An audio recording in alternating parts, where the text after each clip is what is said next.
अस्सलाम वालेकुम everyone, welcome to the Phone World live.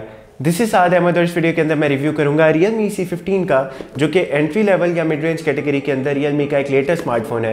तो इसकी प्राइस फर्स्ट ऑफ ऑल मैं आपको बताता चलूँ कि इसकी प्राइस लिखी गई है पाकिस्तानी मार्केट्स में 24,999 जो मेरे पास वेरिएंट है, यानी कि 4GB और 64GB वाला वेरिएंट। इसकी प्राइस 24,999 यानी कि अराउंड 25,000 आप इसे कह सकते हैं। और 25,000 की रेंज के अंदर ये फ़ोन कैसा फ़ोन है ये मैं आपको इस वीडियो के अंदर बताऊँगा।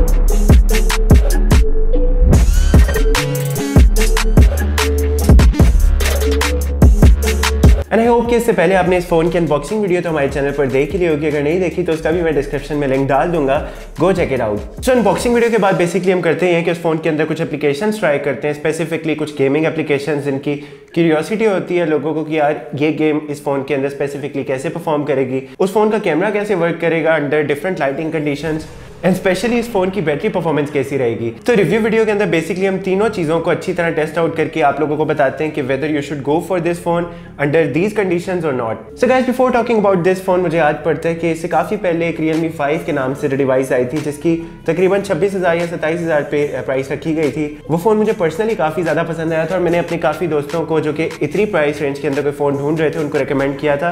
और व्यूअर्स, टू बी ऑनेस्ट, मैंने जितने फ़ोन्स यूज़ किए हैं Realme के, स्पेशली मिड रेंज कैटेगरी या एंट्री लेवल कैटेगरी के, स्पेशली अंडर 30,000 या 25,000 के, उनकी परफॉर्मेंस पॉइंट ऑफ व्यू से मेरा एक्सपीरियंस तो अच्छा ही रहा है। स्पेशली मुझे याद पड़ता है Realme C17 था आई थिंक, जो जिसके अंदर स्पेशली आपको गेमिंग चिपसेट मिल रहा था 21-22,000 की रेंज के अंदर। वो गेमिंग पॉइंट ऑफ व्यू से तो बहुत कमाल का फ़ोन था क्योंकि ऑब्वियसली इसके अंदर आई थिंक G70 का चिपसेट था।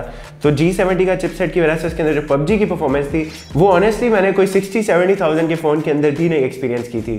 सो इस फ़ोन के ऊपर आप बॉक्स पर ही देख सकते हैं कि ये वाला वेरिएंट कॉलकॉम वाला वेरिएंट है। आई थिंक इंडिया में जो वेरिएंट लॉन्च हुआ है वो MediaTek वाला वेरिएंट है जो कि गेमिंग चिपसेट के साथ आपको मिल रहा है। तो गेमिंग परफॉर्मेंस मुझे इसके अंदर कैसी मिली वो मैं आपको वीडियो के आगे बताऊंगा।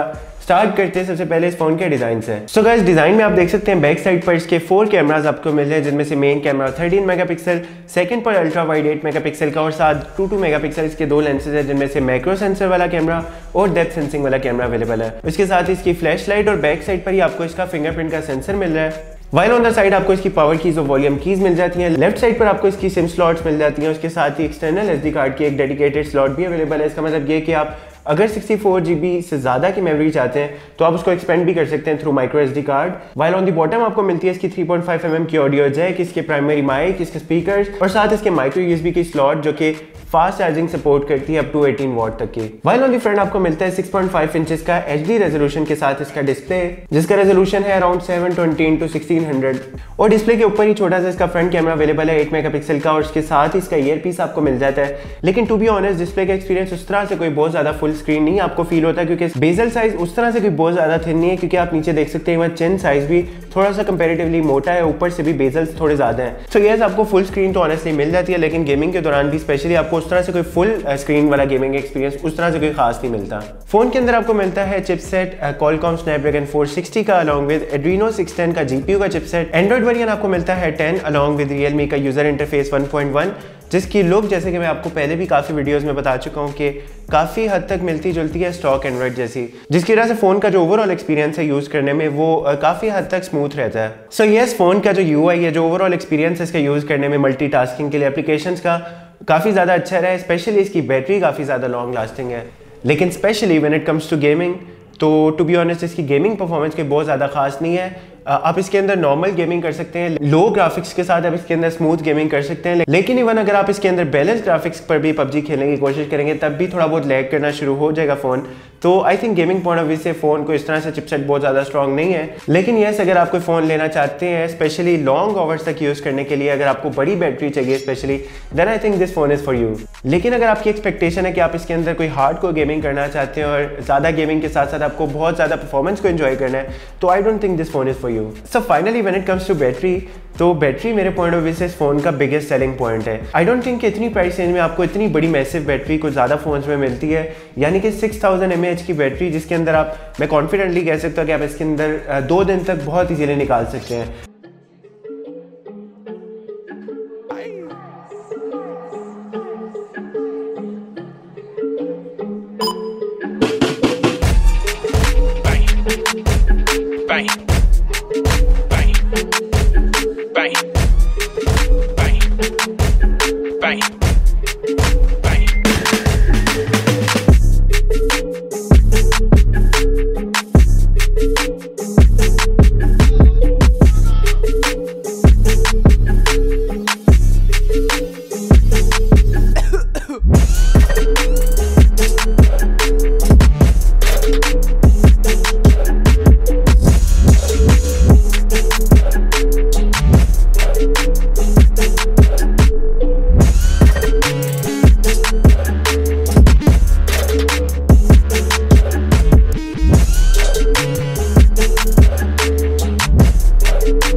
So this is the front camera of the device, which is of 8 megapixel और ये रिकॉर्ड कर सकता है up to 1080p तक की वीडियोस।